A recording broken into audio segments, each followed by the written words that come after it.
9 star हेगेमोन body arts अध्याय 7099 बर्बर रक्त आत्मा जागृति गोली। अगुली ने लॉन्गचेन को देखते ही सबसे पहले उसके सामने घुटने टेक दिए। मास्टर लॉन्गचेन, मुझे पता है मैंने गलती की है, इसके लिए मेरी जान ले लीजिए, लेकिन कृपया मेरे लोगों को बख्श दीजिए। उसकी विनती सच्ची थी, हालांकि थोड़ी अटपटी थी। उसकी रगों में रक्त बर्बर जाति का खून बह रहा था, और रक्त बर्बर जाति के लोग कुछ अजीब होते हैं, जितनी अधिक प्रतिभा उतना ही मजबूत शरीर, लेकिन बुद्धि के मामले में यह उल्टा होता है। वाइल्ड इसका एक प्रमुख उदाहरण था। उसका वंश एकदम शुद्ध था, और जैसे जैसे वह बड़ा हुआ उसकी शक्ति भी बढ़ती गई, लेकिन उसकी बुद्धि उतनी भी तेज नहीं थी जितनी तब थी जब वो पहली बार फीनिक्स क्राई साम्राज्य में लॉन्गचेन से मिला था। अपने इस मूर्ख भाई के बारे में सोचकर लॉन्गचेन थोड़ा चिंतित हो गया। वह जानता था कि वाइल्ड के लोग उसके साथ अच्छा व्यवहार करते हैं, लेकिन वे बहुत लंबे समय तक अलग रहे थे। दुर्भाग्य से वह अभी भी उतना मजबूत नहीं था। पर्याप्त शक्ति प्राप्त करने के बाद वह सुनिश्चित करेगा कि वाइल्ड उसके साथ रहे, तभी उसे चैन मिलेगा। लॉन्गचेन घुटनों के बल बैठे अगुली को देखता रहा, अवाक। उसने पहले ही उसे बता दिया था कि उसका भाई रक्त बर्बर जाति का राजा है, तो वह उसे क्यों मारेगा। हालांकि अगुली की शक्ति बहुत ही भयानक थी। पूर्णिमा संप्रदाय के विशेषज्ञों ने उस पर हथकड़ी लगा दी थी, क्योंकि वह खुद पर नियंत्रण नहीं रख पा रहा था। शायद अगुली को लगा कि इसी वजह से उसे मृत्युदंड दिया जाएगा, और वह कम से कम अपने लोगों के लिए दया की भीख मांगना चाहता था। लॉन्गचेन को समझ ही नहीं आ रहा था कि वो इतनी बुद्धि का प्रदर्शन कैसे करे। चिंता मत करो, मैं तुम्हें नहीं मारूंगा। मैं तुम्हारे और तुम्हारे लोगों के लिए रक्त बर्बर जाति के राजा से मिलने का भी कोई उपाय सोचूंगा। लॉन्गचेन ने अगुली को उठा लिया। अगुली तुरंत बहुत खुश हुआ, लेकिन फिर जल्दी ही उदास हो गया। हम सब धोखे में आ गए। हम अपने राजा से कैसे मिल पाएंगे। इन दिनों लोग उसकी देखभाल कर रहे थे, उसने उनसे ही सब कुछ जाना था। लॉन्गचेन समझाना चाहता था, लेकिन ये सोचकर कि उसकी मोटी बुद्धि में यह बात डालना कितना मुश्किल होगा, उसने कोशिश करने से पहले ही हार मान ली। इसके बजाय उसने बस पूछा, क्या तुम मुझ पर भरोसा करते हो। अगुली ने दृढ़ता से सिर हिलाया। तुम मुझसे ज्यादा शक्तिशाली हो, मैं तुम पर भरोसा करता हूँ। लॉन्गचेन के पास कहने के लिए शब्द नहीं थे। ठीक है, एकदम सही तर्क। तो अगर तुम मुझसे ज्यादा शक्तिशाली हो गए तो क्या तुम मुझ पर भरोसा करना छोड़ दोगे। उसने पूछा, अगर तुम मुझे शक्तिशाली बनाते हो तो इसका मतलब है कि तुम मेरे साथ अच्छा व्यवहार करते हो। मैं फिर भी तुम पर भरोसा करूंगा। अगुली ने मासूम आंखों से उसे देखते हुए कसम खाई। लॉन्गचेन ने कहा, ठीक है, मुझे अपने सार रक्त का आधा हिस्सा दो। ठीक है। अगुली ने जरा भी संकोच नहीं किया। उसने अपने हाथ अपनी छाती के सामने बांध लिए। उसकी अविश्वसनीय रक्त शक्ति के निकलने से खून के रंग की लपटें उठीं। कुछ ही देर में उसकी छाती के सामने सिर के आकार का खून का गोला बन गया। खून का ये गोला घूमते हुए प्रतीकों से भरा हुआ था। इससे हिंसक उतार चढ़ाव आ रहे थे। इस बीच अगुली का चेहरा पीला पड़ गया और वह सुस्त हो गया। ऐसा लग रहा था मानो किसी विशाल मच्छर ने उसका सारा खून चूस लिया हो। उसका सिर पसीने से तर था। अगुली ने लॉन्गचेन को रक्त का गोला थमा दिया। मास्टर लॉन्गचेन, क्या ये काफी है? अगर नहीं तो मैं थोड़ा और निकाल सकता हूँ। वो बहुत बुद्धिमान तो नहीं था, लेकिन जानता था कि बर्बर जाति का सार रक्त शरीर साधना करने वालों के लिए एक उत्कृष्ट औषधि है। ये शरीर को निखारने के लिए एक अनमोल औषधि है। इसलिए जब लॉन्गचेन ने उससे उसका सार रक्त मांगा तो उसने सोचा कि लॉन्गचेन इसका उपयोग अपने शरीर को बेहतर बनाने के लिए करना चाहता है। इसीलिए उसने पूछा कि क्या ये काफी है। अगुली की मासूमियत देखकर लॉन्गचेन ने मन ही मन आह भरी। ब्रह्मा वंश के सभी लोग अपराधी हैं। वे इतने सीधे सादे और ईमानदार व्यक्ति को कैसे धोखा दे सकते हैं। बर्बर जाति के लोग जिस क्षण किसी पर भरोसा करते हैं वे उस पर बिना शर्त भरोसा करते हैं। इसलिए लॉन्गचेन के अनुरोध को पूरा करने से पहले अगुली ने अपनी प्रतिष्ठा, अपनी शक्ति या किसी और बात के बारे में नहीं सोचा। बस करो, अब तुम आराम कर सकते हो, और अपने लोगों की चिंता मत करो। मैंने उन्हें चुपके से यहाँ लाने के लिए लोगों को भेज दिया है। जल्दी तुम उनसे मिल पाओगे, लॉन्गचेन ने कहा। ये सुनकर अगुली की आंखें उत्साह से लाल हो गईं। वह पूर्णिमा संप्रदाय के शिष्यों के पीछे पीछे चला गया। अगुली के जाने के बाद जियान, शेन किंगजू और अन्य लोग एक पर्दे के पीछे से बाहर आए। सच में बर्बर लोग बहुत प्यारे होते हैं। शिन यू हंसी। उसे अगुली का भोलापन बहुत प्यारा लगा। जब वो हमसे लड़ रहा था तब तो तुमने उसे प्यारा नहीं कहा था, ची युतोंग ने चिढ़कर कहा। उस समय अगुली मानव रूप में एक जानवर की तरह था, अविश्वसनीय रूप से क्रूर और शक्तिशाली। वह जरा भी प्यारा नहीं लग रहा था। बड़े भाई, आपको उसका सार रक्त क्यों चाहिए? जी वानई ने उत्सुकता से पूछा। लॉन्गचेन ने सार रक्त का गोला उन्हें दिखाने के लिए ऊपर उठाया। अगुली में ब्लड बार्बेरियन जाति का रक्त है। हालांकि यह शुद्ध नहीं है, फिर भी उसमें रूप बदलने की शक्ति होनी चाहिए। लेकिन जब वह तुम्हारे विरुद्ध हताशा में था तब भी उसने रूप नहीं बदला। इसका मतलब है कि उसे रूप बदलना नहीं आता। मैं उसकी मदद करना चाहता हूँ। शायद उसके वरिष्ठों को रात में मरने से पहले उसे सिखाने का मौका नहीं मिला। जी वानई ने अनुमान लगाया। लॉन्गचेन ने सिर हिलाया। बार्बेरियन जाति के पास केवल दिव्य क्षमताएं होती हैं, दिव्य तकनीकें नहीं। इन्हें न तो सीखा जा सकता है और न ही सिखाया जा सकता है। वैसे भी क्या तुम्हें सच में लगता है कि कोई उन्हें कुछ सिखा सकता है? उनकी दिव्य क्षमताएं उनकी आत्मा में गहराई से अंकित होती हैं और उनके रक्त के माध्यम से जागृत होती हैं। अगुली उस अंतहीन रात से बच गया। वह दो विश्व नियमों के टकराव के बीच रहा। उसका रक्त भी विकृत हो गया है। इस विकृत रक्त में बहुत सारी अशुद्धियां हैं और ये ऊर्जाएं आपस में टकराती हैं। मैं देखना चाहता हूं कि क्या मैं उसके रक्त से इन अशुद्धियों को दूर कर सकता हूं। उसके बाद मुझे उम्मीद है कि मैं कुछ उत्परिवर्तित औषधीय पौधों का उपयोग करके एक आत्मा जागरण गोली बना सकूंगा और उसकी वंशानुगत शक्ति को जागृत करने में उसकी मदद कर सकूंगा। अगर यह काम करता है तो मुझे पता भी नहीं कि वो कितना अधिक शक्तिशाली हो जाएगा। ओह, और यह सिर्फ वही नहीं होगा, उसकी जाति के सभी जीवित बचे लोग इसी मार्ग पर चल सकेंगे।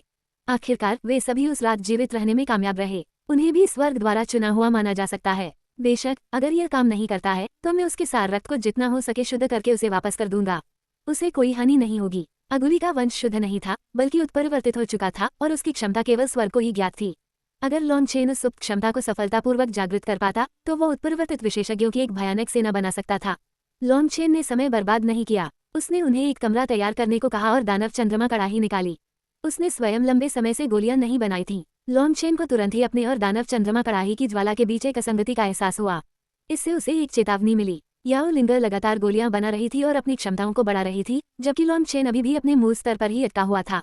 ये ठीक नहीं था। भविष्य में वह ढिलाई नहीं कर सकता था। आखिरकार रसायन विद्या ही उसके लिए स्वर्ग को चुनौती देने और अपने भाग्य को बदलने का पहला कदम था। वह मार्शल आर्ट के मार्ग पर चलते हुए इसे नहीं छोड़ सकता था। शुक्र है याओ लिंगर ने उसके साथ काम करने की पूरी कोशिश की। वे धीरे धीरे एक दूसरे के अनुरूप ढलते गए और अपनी पुरानी एकीकृत अवस्था को पुनः प्राप्त कर लिया। सार रक्त को परिष्कृत करना आसान नहीं था। ज्वाला को पूरी तरह से नियंत्रित करना आवश्यक था। जरा सी भी गलती से रक्त की आध्यात्मिकता नष्ट हो जाती। ऐसे में सारा रक्त व्यर्थ हो जाता। पूरा दिन बिताने के बाद लॉन्चेन ने अंततः रक्त में मौजूद अशुद्धियों को निकाल दिया। बचे हुए रक्त की जांच करने के बाद उसने स्पिरिट अवेकनिंग पिल के लिए अपने पास मौजूद 8 सूत्रों में से एक को चुना। ये सूत्र बर्बर जाति के रक्त की विशेषताओं से सबसे अच्छी तरह मेल खाता था। कुछ घंटों के आराम के बाद उसने शुद्धिकरण शुरू किया। पहली बार जब उसने शुद्धिकरण किया तो उसने अगुली के रक्त का उपयोग नहीं किया। उसने अभ्यास के लिए किसी राक्षसी पशु के सार वाले रक्त का उपयोग किया। प्रक्रिया से अभ्यस्त होने के बाद उसने याओ लिंगर के साथ मिलकर बर्बर रक्त आत्मा जागरण गोली का शुद्धिकरण किया। 7 दिन बीत गए। लॉन्चेन ने 100 आत्मा जागरण गोलियां तैयार की और उन्हें अगुली को दे दिया। जाहिर है अगुली को समझ नहीं आया कि वे क्या हैं, लेकिन चूंकि लॉन्चेन ने उसे खाने के लिए कहा था इसलिए उसने बिना किसी झिझक के खा लिया। उन्हें खाने के बाद वह तुरंत गहरी नींद में सो गया। उसकी त्वचा पत्थर में बदलने लगी। 1 घंटे के भीतर ही वो पत्थर की मूर्ति बन गया। अच्छा, ये समझ में आता है। वह स्टोन बर्बर जाति से है। वह पहले अपनी मूल क्षमताओं को जागृत कर रहा है। मुझे आश्चर्य है कि अंत में वो किस प्रकार की दिव्य क्षमताओं को जागृत करेगा। लॉन्चेन थोड़ा निराश था। ऐसा लग रहा था कि अगुली का स्टोन बर्बर वंश उसके रक्त बर्बर वंश से अधिक था। हालांकि किसी भी स्थिति में उसके लिए इन क्षमताओं का जागृत होना अच्छी बात थी। इसका मतलब था कि यह उसके और उसके परिवार के लिए एक व्यवहार्य मार्ग था। अचानक पूरी दिव्य राजधानी कांप उठी। यह महसूस करके लॉन्चेन ने भौहें सिकोड़ी। कोई दिव्य राजधानी पर हमला करने की हिम्मत कैसे कर सकता है। 9 सितारा हेगेमोन बॉडी आर्ट्स अध्याय 7100 कब्जा कर लिया गया। एक पहाड़ से भी बड़ा पक्षी अपने विशाल पंखों से दिव्य राजधानी पर प्रहार कर रहा था। उसके शरीर से शैतानी ऊर्जा बह रही थी और उसके पंख तलवारों की तरह थे। पूरी दिव्य राजधानी कांप रही थी। रक्षात्मक संरचना के मंत्र आपस में मिलकर मंत्रों की श्रृंखला बन गए। ये मंत्र आपस में जुड़कर एक विशाल जाल बना रहे थे। ये पूर्णिमा संप्रदाय की सबसे शक्तिशाली रक्षात्मक संरचना थी जो अपनी चरम रक्षात्मक अवस्था में थी। एक त्रि-अभिव्यक्ति वाला दिव्य सम्राट। यह क्या हो रहा है। जब लॉन्चेन ने शैतानी पक्षी के पीछे 3 धुंधली विधि अभिव्यक्तियों को देखा तो उसकी आंखें सिकुड़ गईं। आखिर क्या हो रहा था। पिछली लड़ाई में दिव्य राजधानी द्वारा सभी विरोधियों को कुचलने की खबर तो कब की फैल जानी चाहिए थी। अनगिनत विशेषज्ञ मारे गए थे। इसके अलावा लॉन्चेन के बैंगनी रक्त वंश, ज्यूली वंश, वाइनगॉड पैलेस और टी सेंट गांव मंदिर से संबंध अब प्रमुख शक्तियों के बीच अच्छी तरह से ज्ञात थे। सभी को भलीभांति पता था कि दिव्य राजधानी इस समय धधकते सूरज की तरह थी। जो भी पास जाने की हिम्मत करता राख में तब्दील होने का खतरा रहता। फिर भी कुछ ही दिनों के भीतर एक और त्रिरूपी दिव्य सम्राट अकेले प्रकट हुआ और बिना कुछ कहे ही हमला कर दिया। आखिर चल क्या रहा था। क्या इस विचित्र प्राणी को लगता था कि वह 9 सितारा वंश के त्रिरूपी दिव्य सम्राट से अधिक शक्तिशाली है। वरिष्ठ लॉन्चेन संप्रदाय प्रमुख अभी तक एकांतवास से बाहर नहीं आए हैं। क्या हमें इसके विरुद्ध वध संरचना का प्रयोग करना चाहिए। उप संप्रदाय प्रमुख ने पूछा। पूर्णिमा संप्रदाय के सभी लोग अपनी अपनी जगह पर तैनात थे और उनके आदेश का पालन करने के लिए तैयार थे। इसी बीच जियान और अन्य लोग भी आ गए। जियान ने तुरंत कहा, लॉन्चेन, इस पक्षी में कुछ गड़बड़ है। लॉन्चेन ने सहमति में सिर हिलाया। हाँ, ये साफ तौर पर बेकाबू हो गया है, लेकिन इसकी शक्ति नियंत्रण से बाहर नहीं हुई है। शेन किंगशुए और बाकी लोग उनसे पक्षी की ओर देखने लगे। उन्हें समझ नहीं आ रहा था कि वे क्या कह रहे हैं। किंगशुए, अपनी बैंगनी क्रिस्टल दिव्य पुतलियों का इस्तेमाल करो, लॉन्चेन ने आग्रह किया। शेन किंगशुए चौंक गई। लॉन्चेन ने उसे कुचलने के बाद उससे कहा था कि वह दुनिया को अपनी आंखों से देखना बंद करे और इसके बजाय अपने दिल का इस्तेमाल करे। इस प्रकार उसने बैंगनी क्रिस्टल दिव्य पुतलियों का उपयोग पूरी तरह से बंद कर दिया था। उसे आश्चर्य हुआ कि अब वो उसे इनका उपयोग करने के लिए कह रहा है। फिर भी उसने बिना झिझक के ऐसा किया। उसकी आंखों में बैंगनी दिव्य प्रकाश प्रकट हुआ और एक क्षण बाद उसने फुसफुसाते हुए कहा, बड़े भाई, इसके क्रिस्टल कोर और निदान दोनों के भीतर एक अजीब तरह का प्रकाश छिपा हुआ है। क्या इसका मतलब है ये पक्षी किसी के वश में है? शी वनई और बाकी लोग चौंक गए। शिन यू ने कहा, इसे नियंत्रित करने वाला व्यक्ति उत्तर पश्चिम दिशा में कहीं है। मुझे ठीक ठीक स्थान का पता नहीं है। जो भी हो वो बहुत अच्छी तरह से छिपा हुआ है। मैं ठीक से उसका पता नहीं लगा पा रही हूँ। उसकी क्षमताओं को देखते हुए ये व्यक्ति वास्तव में छिपने में माहिर होना चाहिए। शिन यू की आध्यात्मिक हृदय कलाएं लगभग स्वर्ग को चुनौती देने वाली थीं। महान युग से पहले भी वह जिथा संप्रदाय की विशाल संरचनाओं के माध्यम से एक मार्ग बनाकर लॉन्गचेन को उनके बिना जाने ही अंदर भेज सकती थी। लेकिन आज वह पक्षी पर बने चिन्ह का उपयोग करके उसके स्वामी का स्थान पता लगाने में असमर्थ थी। यह इस बात का पर्याप्त प्रमाण था कि यह व्यक्ति बहुत शक्तिशाली था। बेशक अगर वह शक्तिशाली नहीं होता तो वह त्रि अभिव्यक्ति वाले दिव्य सम्राट को कैसे नियंत्रित कर सकता था। अचानक दानव पक्षी ने हमला करना बंद कर दिया। उसकी रक्त रंग की आंखें लॉन्गचेन पर टिक गईं। तुम लॉन्गचेन हो, वही जिसे 9 स्वर्गों का सर्वोपरि माना जाता है। दानव पक्षी ने वास्तव में बात की। उसकी कर्कश आवाज स्वर्ग और पृथ्वी में गूंज उठी। तुम मेरी शक्ति का आकलन करने के लिए दिव्य राजधानी आए हो। लॉन्गचेन ने उपसंप्रदाय प्रमुख को उसे बाहर भेजने का इशारा किया। वह तुरंत दिव्य राजधानी के भव्य गठन के बाहर प्रकट हो गया। दानव पक्षी को आश्चर्य हुआ कि लॉन्गचेन ने स्वयं पहल करके बाहर आने का फैसला किया। उसकी द्वेषपूर्ण आंखों में थोड़ी सी झिझक दिखाई दी। बोलो, क्या चाहते हो? लॉन्गचेन ने अपने हाथ पीछे बांध लिए और दानव पक्षी को उदासीनता से देखा। वह इस दानव पक्षी के सामने चींटी जितना छोटा प्रतीत हो रहा था। वह पूरी तरह से बेजोड़ लग रहा था। लेकिन इस पक्षी की आभा कितनी भी शक्तिशाली क्यों न हो, लॉन्गचेन शांत रहा। उसकी आभा क्षणभंगुर और समझ से परे थी। सैद्धांतिक रूप से ये देखते हुए कि लॉन्गचेन ने अभी अभी उन्नति की है, उसकी आभा अनियंत्रित रूप से निकलनी चाहिए थी। लेकिन उसका आध्यात्मिक और मानसिक स्तर इतना उच्च था कि इस भारी वृद्धि के बाद भी उसकी शक्ति अभी भी उसके पूर्ण नियंत्रण में थी। बुरा नहीं, यदि तुम युद्ध में मेरे साथी बनने को तैयार हो तो मैं तुम्हारी जान बख्श सकता हूँ, दानव पक्षी ने घोषणा की। उसकी आंखें रक्तचंद्र की तरह चमक रही थीं। लॉन्गचेन ने तिरस्कारपूर्वक कहा, एक ऐसे तुच्छ प्राणी का साथी जो मेरे सामने आने की हिम्मत भी नहीं करता।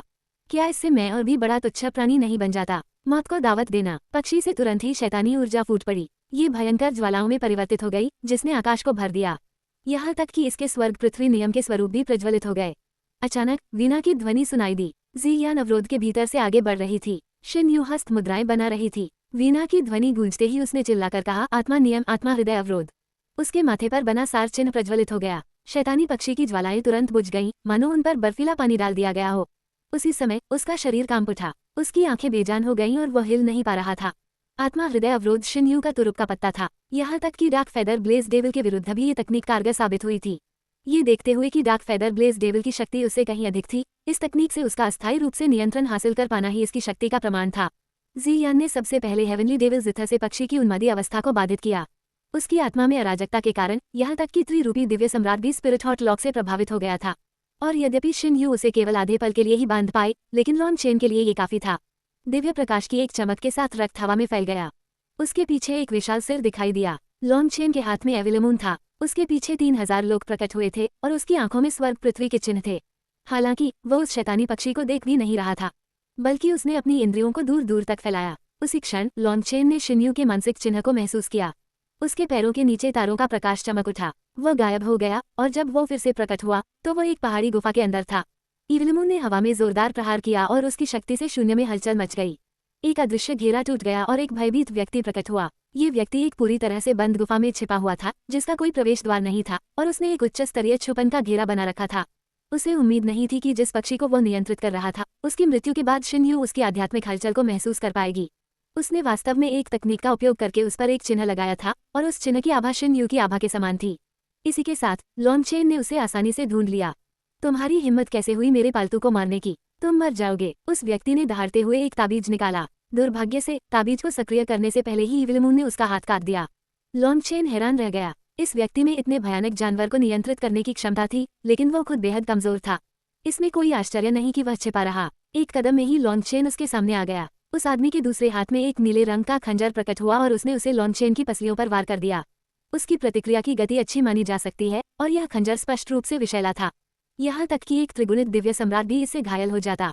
हालांकि खंजर उस तक पहुंचने से पहले ही लॉन्गचेन ने अपने हाथ से उस आदमी के चेहरे पर एक जोरदार थप्पड़ मारा। उस आदमी ने खून थूका, साथ ही उसके आधे दांत भी टूट गए। बिजली की तेजी से लॉन्गचेन ने उसका गला पकड़ा और उसे ऊपर उठा लिया। तभी शून्य में हलचल मच गई। एक विशाल आकृति प्रकट हुई और चिल्लाई, जो कोई भी मेरे शिष्य को नुकसान पहुंचाने की हिम्मत करेगा वह मौत को दावत देगा। 9 स्टार हेगेमोन बॉडी आर्ट्स अध्याय 7101 devil commanding heavenly palace. Divya Prakash का प्रवाह हुआ। लाखों दिव्य मंत्र एक तलवार में संघनित होकर लॉन्गचेन की ओर बढ़े। लॉन्गचेन थोड़ा चौंक गया। यह एक आध्यात्मिक हमला था जिसमें नियम शक्ति समाहित थी। इससे उसकी आत्मा कांप उठी। आत्मा नियम, आत्मा विनाशकारी अभिशाप। लॉन्गचेन की अपनी आध्यात्मिक शक्ति का विस्फोट हुआ। बैंगनी प्रकाश ने एक विशाल भंवर का निर्माण किया जिसने उस तलवार को निगल लिया। फिर बैंगनी भंवर फट गया और लॉन्गचेन को तीव्र पीड़ा हुई। हालांकि वह आध्यात्मिक तलवार भी अभिशाप से नष्ट हो गई। हालांकि लॉन्गचेन घायल हो गया था, लेकिन ये गंभीर नहीं था। एक आत्मा साधक, नहीं, तुम बैंगनी रक्त जाति से हो। अभी अभी प्रकट हुए बुजुर्ग थोड़े आश्चर्यचकित लग रहे थे। लॉन्गचेन ने बुजुर्ग की विशाल लेकिन मायावी आकृति और उस व्यक्ति के गले में लटकी हुई काली जेड प्लेट को देखा जिसे वह पकड़ रहे थे। उसने उदासीनता से कहा, इसमें कोई आश्चर्य नहीं कि यह आदमी इतना घमंडी था। इसके पास एक त्रिगुणित दिव्य सम्राट का पालतू जानवर था और एक ऐसी वस्तु थी जो त्रिगुणित दिव्य सम्राट से आध्यात्मिक आक्रमण करवा सकती थी। इस आदमी के पास सचमुच घमंड करने का पूरा अधिकार था। यह आध्यात्मिक आक्रमण उसके समान स्तर के किसी भी व्यक्ति की आत्मा को नष्ट करने के लिए पर्याप्त होता। दुर्भाग्य से उसका सामना लॉन्गचेन से हो गया। बड़े ने कहा, युवक, शायद यहाँ कुछ गलतफहमी हुई है। क्या आप मुझे थोड़ी रियायत देकर मेरे शिष्य को बख्श सकते हैं? कृपया अपनी शर्तें बताएं। लॉन्गचेन ने व्यंग्यात्मक मुस्कान के साथ कहा, शिष्य सचमुच गुरु के पदचिन्हों पर चलता है। यदि आप आक्रमण करने से पहले इतने विनम्र होते तो शायद इस पर चर्चा करने की गुंजाइश होती। लेकिन आप पहले आक्रमण करते हैं और फिर जब आपको रोका जाता है तो आप तर्क की बात करने की कोशिश करते हैं। क्या ये कुछ ज्यादा नहीं है? उस आदमी का आखिरी दांव भी खत्म हो चुका था। अब चर्चा करने के लिए क्या बचा था? बड़े का चेहरा उतर गया। वह चिल्लाया, बदमाश, मुझे पता है कि तुम बैंगनी रक्त जाति से हो, लेकिन इससे क्या फर्क पड़ता है? क्या तुम्हें लगता है कि बैंगनी रक्त जाति इस युग में शीर्ष पर बनी रह सकती है? मूर्ख मत बनो। कुछ ऐसे हैं जिन्हें बैंगनी रक्त जाति भी उकसा नहीं सकती। अरे ऐसा है? अब जब तुम ये कह रहे हो तो मुझे वाकई जिज्ञासा हो रही है कि बैंगनी रक्त जाति किसे उकसाने का जोखिम नहीं उठा सकती। लॉन्गचेन ने ताना मारा। बैंगनी लपटों ने तुरंत उस आदमी को घेर लिया। वह तुरंत एक दर्दनाक चीख के साथ चिल्ला उठा। उसकी आत्मा जल रही थी। रुको, अगर तुमने मेरे शिष्य को मारा तो शैतान आदेश देने वाला स्वर्ग महल तुम्हें नहीं छोड़ेगा। बड़े ने गरजते हुए कहा। लेकिन दुर्भाग्य से जिस खजाने का उसने माध्यम के रूप में इस्तेमाल किया था उसकी सारी ऊर्जा समाप्त हो चुकी थी, इसलिए वो लॉन्गचेन को रोक नहीं सका। इस बीच लॉन्गचेन ने उसकी बात अनसुनी कर दी। उसने आत्मा शोधन शाप को नहीं रोका और जब उसने बड़े की धमकी सुनी तो वह हंसने लगा। शैतान नियंत्रक स्वर्गीय महल आप कह रहे हैं? वही जिसके पास शैतानों को वश में करने की शक्ति थी, लेकिन जिसने वास्तव में बाहरी शैतानों का साथ दिया। क्या आपको आपके विश्वासघात के लिए नष्ट नहीं किया गया था? शैतान नियंत्रक स्वर्गीय महल आदिम अराजकता युग का एक कुख्यात संगठन था और कहा जाता था कि इसके सदस्यों के पास शैतानी स्वभाव वाले सभी जीवों को नियंत्रित करने की शक्ति थी। शैतानी जानवर उनके संविदात्मक जानवर बन सकते थे और जैसे जैसे वे बढ़ते और अपनी सीमाओं को तोड़ते वे भयानक अस्तित्व बन जाते। उनके विशेषज्ञ शैतानी जानवरों के एक दस्ते का नेतृत्व कर सकते थे और एक अकेला व्यक्ति एक शहर पर कब्जा कर सकता था। वे बहुत शक्तिशाली थे और आदिम अराजकता युग में भी उन्हें शिखर पर माना जाता था। हालांकि वे बैंगनी रक्त जाति, ज्यूली जाति और स्वर्गीय नेत्र जाति जैसे अधिपति से तुलना नहीं कर सकते थे, फिर भी वे मानव जाति की सबसे शक्तिशाली शक्तियों में से थे।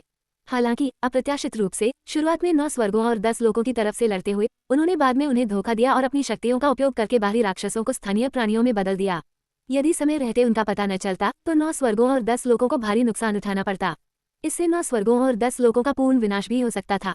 जैसे ही उनका भेद खुला, 9 स्वर्गों और 10 लोगों ने अपनी पूरी शक्ति का इस्तेमाल करके राक्षस प्रबंधक स्वर्गीय महल को नष्ट कर दिया। अंत में उनका सफाया हो गया, या ऐसा ही सोचा गया था। लेकिन असल में वे इस दुनिया से गायब तो हो गए थे, लेकिन नष्ट नहीं हुए थे। वे अनगिनत वर्षों से छिपे हुए थे और उन्हें लगा कि अब वापसी का समय आ गया है। स्वामी, मुझे बचाओ, वो व्यक्ति चिल्लाया। वो दर्द सहन करने में पूरी तरह असमर्थ था। बड़े ने दांत पीसते हुए लॉन्गचेन को घूरा। बदमाश, बैंगनी रक्त वाली जाति ने भी बहुत पहले मेरे शैतान नियंत्रक स्वर्ग महल पर हमला किया था। हम अपने सारे पुराने और नए कर्जों का बदला लेंगे, बस देखते रहो। ये कहते ही उस बुजुर्ग की आध्यात्मिक शक्ति समाप्त हो गई और उनका शरीर ओझल हो गया। उनके जाने के बाद लॉन्गचेन ने उस आदमी को और यातना देने की जहमत नहीं उठाई। उसने आत्मा भक्षण शाप का प्रयोग किया और तुरंत उसे मार डाला। फिर वो दिव्य राजधानी लौट आया और जियान, शेन किंगशुए और अन्य लोगों को सारी घटना बताई। उनमें से किसी ने भी शैतान नियंत्रक स्वर्ग महल के बारे में नहीं सुना था, लेकिन जब उन्होंने सुना कि वे 9 स्वर्गों और 10 लोगों के गद्दार हैं तो वे सभी क्रोधित हो गए। शेन किंगशुए विशेष रूप से क्रोधित थी। 9 स्वर्गों और 10 लोगों को धोखा देने वाले गद्दार लोग बैंगनी रक्त वाली जाति से बदला लेने की हिम्मत कैसे कर सकते हैं? ये तो सरासर बेतुका था। लॉन्गचेन ने उन्हें उस आदमी की आत्मा की खोज से प्राप्त जानकारी भी बताई। इस युवक का नाम वू यांग था। उसे शैतान नियंत्रण स्वर्ग महल के मुख्य वंश का वंशज माना जा सकता था और शैतानों को वश में करने में वह काफी कुशल था। ये लोग एक प्रकार के आत्मा साधना करने वाले थे और उनकी क्षमताएं कुछ हद तक मेंगची के समान थीं। हालांकि शैतान नियंत्रण स्वर्ग महल केवल शैतानी स्वभाव वाले प्राणियों को ही वश में कर सकता था।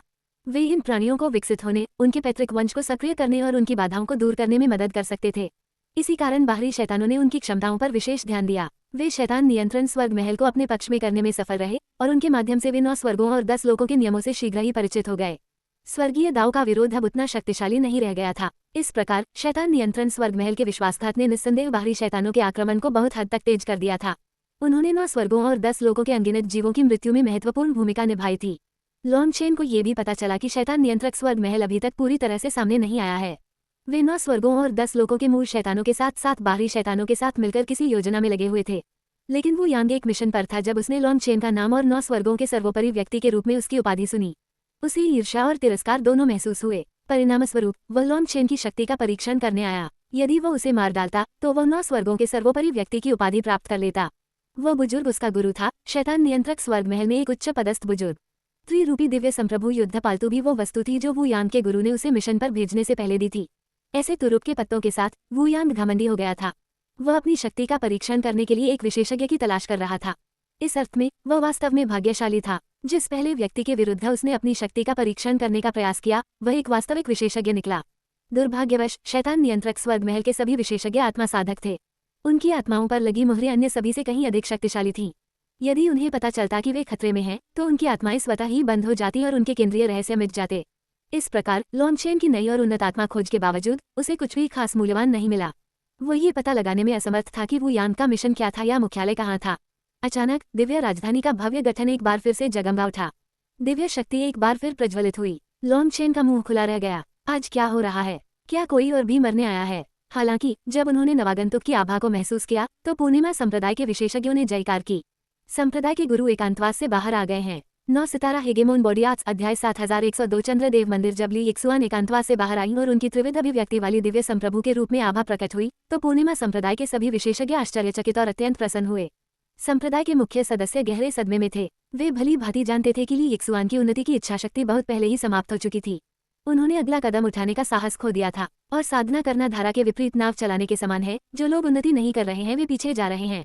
एक बार जब कोई व्यक्ति आगे बढ़ने की इच्छा शक्ति खो देता है तो वो न केवल एक ही स्तर पर नहीं रह पाता बल्कि उसकी साधना भी अस्थिर हो जाती है और अंततः गिर जाती है।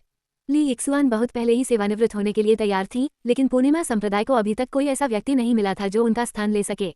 फिर भी अंतिम युद्ध के बाद ली यिक्सुआन ने कहा कि उन्हें अचानक तीसरी अभिव्यक्ति के निर्माण के बारे में नई अंतर्दृष्टि प्राप्त हुई है और वह इसे करने का प्रयास करेगी। हाँ, उसने पूर्णिमा संप्रदाय के स्तंभों से भी झूठ बोला था। स्वर्गीय दाऊ गोली का मामला इतना बड़ा था कि उन पर भरोसा करने के बावजूद उसने इसे गुप्त रखा। अब ली यिक्सुआन सचमुच त्रिगुणित दिव्य संप्रभु बन चुकी थी। पूरा पूर्णिमा संप्रदाय जश्न मना रहा था। इसके साथ ही पूर्णिमा संप्रदाय अब किसी का निशाना नहीं रहेगा। स्वर्गीय वैभव दिव्य प्रांत में उन्हें सर्वोच्च शक्तियों में से एक माना जाएगा। आखिरकार भले ही ली यिक्सुआन अकेली थी, लेकिन भव्य गठन के समर्थन से उसकी शक्ति 10 गुना बढ़ गई थी। वह शायद एक ही प्रहार में किसी अन्य त्रिगुणित दिव्य संप्रभु को मार सकती थी। जो कोई भी दिव्य राजधानी पर दृष्टि डालने का साहस करेगा वह सचमुच मृत्यु को दावत देगा। ली यिक्सुआन की उन्नति के कारण पूर्णिमा संप्रदाय ने लगातार 3 दिनों तक जश्न मनाया। जश्न समाप्त होने के बाद ली यिक्सुआन ने लॉन्गचेन को ढूंढा और उसे एक तरफ ले जाकर उससे बातचीत की। लॉन्गचेन, मैं आपका शुक्रिया अदा कैसे करूं? 3 दिन बीत जाने के बाद भी उसे ऐसा लग रहा था जैसे वह सपना देख रही हो। वह त्रिगुणित दिव्य संप्रभु थी। इसके अलावा उसे पूर्णिमा संप्रदाय और दिव्य राजधानी दोनों के कर्मों का आशीर्वाद प्राप्त था। संरचनाओं के समर्थन के बिना भी वह 9 सितारा वंश की त्रिगुणित दिव्य संप्रभु से कमजोर नहीं थी। ये 2 अलग अलग कर्मों के समर्थन का परिणाम था। उसकी शक्ति अन्य त्रिगुणित दिव्य संप्रभुओं की तुलना में कई गुना अधिक थी। उन्नति के बाद ही उसे समझ आया कि इस स्तर और पिछले स्तर में कितना बड़ा अंतर था। शक्ति में इस वृद्धि ने न केवल उसका आत्मविश्वास बढ़ाया बल्कि उसे ऐसा महसूस हुआ जैसे वह अपनी जवानी में लौट आई हो। उसे एक नई ऊर्जा मिली, अपने भाग्य को अपने हाथों में लेने की तीव्र इच्छा। और इस नई ऊर्जा के साथ एक शारीरिक बदलाव भी आया। वो पहले लगभग 40 वर्ष की दिखती थी, लेकिन अब वो मुश्किल से 20 वर्ष की लगती थी। संप्रदाय के गुरु अब बहुत विनम्र हैं। अब जबकि आप त्रिविध रूप धारण कर चुके दिव्य सम्राट हैं, आपके कंधों पर और भी अधिक भार है। हमारे शत्रुओं के विरुद्ध आपकी भूमिका और भी बड़ी होगी, लॉन्गचेन ने कहा। मैं डरती नहीं। दिव्य राजधानी और पूर्णिमा संप्रदाय की कर्मिक सौभाग्य की जिम्मेदारी मुझे सौंपी गई है, इसलिए मैं अपने कर्तव्यों को निभाने में असफल होने से पहले अपना प्राण दे दूंगी, ली यिक्सुआन ने घोषणा की। लॉन्गचेन ने सिर हिलाया। वह वास्तव में इस बात से आश्चर्यचकित था कि उसकी दिव्य दाव गोली का सेवन करने के बाद उसे दिव्य राजधानी और पूर्णिमा संप्रदाय की कर्मिक सौभाग्य दोनों का आशीर्वाद प्राप्त हो गया था। ऐसा प्रतीत होता है कि यदि किसी व्यक्ति का कर्मिक सौभाग्य के स्रोत से पहले से ही कुछ संबंध है तो गोली उस संबंध को और बढ़ा देती है। बेशक ली यिक्सुआन ऐसा आशीर्वाद पाने वाली पहली व्यक्ति थी। इस प्रभाव की पूरी सीमा की पुष्टि करने के लिए उसे और अधिक प्रयोग करने होंगे। लॉन्गचेन, अब जब मैं त्रिविध रूप धारण कर चुका हूँ तो मैंने पूर्णिमा सूत्र के अंतिम भाग को समझ लिया है। शायद अब पूर्णिमा संप्रदाय के लिए बदला लेने का समय आ गया है। मैं जानता हूँ कि तुम केवल हमारी मदद करना चाहते हो और तुमने बदले में कुछ नहीं मांगा, लेकिन जो मैं तुम्हें देने जा रहा हूँ उसे इतनी जल्दी अस्वीकार मत करो। अब जब तुमने हमें समय दे दिया है तो मैं तुम्हें पूर्णिमा संप्रदाय से परिचित कराना चाहता हूँ। मैंने ये पहले इसलिए नहीं किया क्योंकि पूर्णिमा संप्रदाय का पतन हो चुका था। हम विनाश के कगार पर थे तो तुम्हें प्राचीन इतिहास का बोझ डालने का क्या फायदा था। हमारे पास तुम्हें ये बताने का साहस भी नहीं था क्योंकि हमारे पूर्वजों के लिए ये बहुत शर्म की बात है। लेकिन अब स्थिति अलग है। आपकी मदद से फुल मून सेक्ट आखिरकार अपने पैरों पर खड़ा हो सका है। ली यिक्सुआ ने इस तरह लॉन्गचेन को फुल मून सेक्ट के इतिहास के बारे में बताना शुरू किया। पता चला कि फुल मून सेक्ट का इतिहास आदिम अराजकता युग से भी पहले का है। उस समय उन्हें फुल मून सेक्ट नहीं कहा जाता था। वे मून गॉड टेम्पल नामक शक्ति की एक शाखा थे। मून गॉड टेम्पल चंद्रमा के स्वामी, जिन्हें चंद्र देवता के नाम से भी जाना जाता है, की पूजा करता था। लेकिन चंद्र देवता की पूजा करने के बावजूद वे दिव्य साधक नहीं बल्कि अमर साधक थे। उनकी साधना तकनीक फुल मून सूत्र नामक मूलभूत ग्रंथ से ली गई थी। इस ग्रंथ में संसार के सभी पहलू समाहित थे। इसमें लकड़ी, अग्नि, पृथ्वी, धातु और जल के तत्व शामिल थे। इसमें प्रकाश, अंधकार, वायु, बिजली और यहाँ तक कि रक्त साधना, शरीर साधना, आत्मा साधना जैसे पहलू भी शामिल थे। केवल तलवार साधना इसमें शामिल नहीं थी। स्वाभाविक रूप से फुल मून सूत्र ने कई साधना मार्ग प्रदान किए और प्रत्येक साधक अपने लिए सबसे उपयुक्त मार्ग चुन सकता था। कुछ ने आक्रामक तकनीकों को चुना, कुछ ने रसायन विद्या को, कुछ ने ताबीज बनाने को, कुछ ने पशुपालन को और कुछ ने सहायक क्षमताओं को। लेकिन पूर्णिमा संप्रदाय के लिए, विशेष रूप से अब जब उसका पतन हो चुका था, चंद्रदेव मंदिर का नाम न केवल गर्व का स्रोत नहीं था बल्कि उनके सिर पर लटकती एक तेज तलवार थी। यदि चंद्रदेव मंदिर और पूर्णिमा सूत्र की खबर लीक हो जाती तो उनका विनाश निश्चित था और कोई भी सुरक्षा कवच उन्हें बचा नहीं सकता था।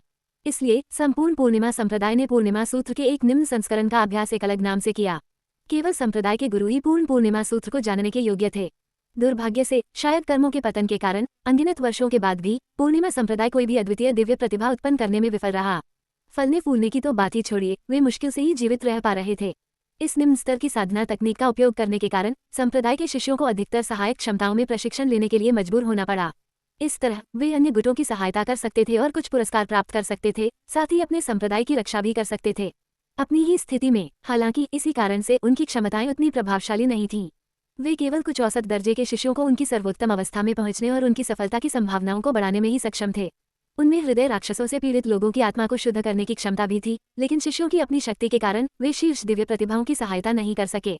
परिणामस्वरूप शीर्ष गुट उन्हें नीचा देखने लगे, जबकि द्वितीय और तृतीय श्रेणी के गुट उनकी सहायता करने में असमर्थ थे। पूर्णिमा संप्रदाय की स्थिति इन सभी वर्षों में वास्तव में बहुत अजीब रही थी। हालांकि अब जब ली यिक्सुआन एक त्रि-अभिव्यक्ति दिव्य संप्रभु बन चुकी थी और उन्हें कर्मिक सौभाग्य के 2 स्रोतों का आशीर्वाद प्राप्त था, साथ ही उन्होंने पूर्ण पूर्णिमा सूत्र का अभ्यास भी कर लिया था, तो वह पूर्णिमा संप्रदाय को एक बार फिर शीर्ष पर खड़ा कर सकती थी। वह चंद्रदेव मंदिर का नाम पुनर्स्थापित करेगी। लॉन्गचेन उनकी कहानी सुनकर स्तब्ध रह गया। वह चंद्रदेव मंदिर के बारे में भलीभांति जानता था। वे एक पूर्ण किंवदंती थे, एक ऐसी शक्ति जिसके बारे में कहा जाता था कि उसके पास सभी में सबसे बड़ी समर्थन क्षमताएं थीं। 9 स्वर्ग और 10 लोक। लेकिन आदिम अराजकता के युद्ध के दौरान उन्हें भारी नुकसान हुआ था और सभी की जानकारी के अनुसार वे पूरी तरह नष्ट हो गए थे। उसने कभी उम्मीद नहीं की थी कि कोई शाखा अपना नाम बदलकर पूर्णिमा संप्रदाय रख लेगी और बच जाएगी। चंद्रदेव मंदिर का नाम भी कुछ ऐसा ही था। हालांकि ली यिक्सुआन को लॉन्गचेन पर काफी समय से भरोसा था, लेकिन उसने पहले इस बारे में बात नहीं की थी क्योंकि कोई फायदा नहीं था। कर्मिक सौभाग्य के आशीर्वाद के बिना वह पूर्णिमा सूत्र के अंतिम स्तर को नहीं समझ सकती थी। शायद इसे भाग्य की रहस्यमयी चाल माना जा सकता है। लॉन्गचेन, मैं देख सकती हूँ कि तुम्हारा सूक्ष्म रूप पहले से अलग है।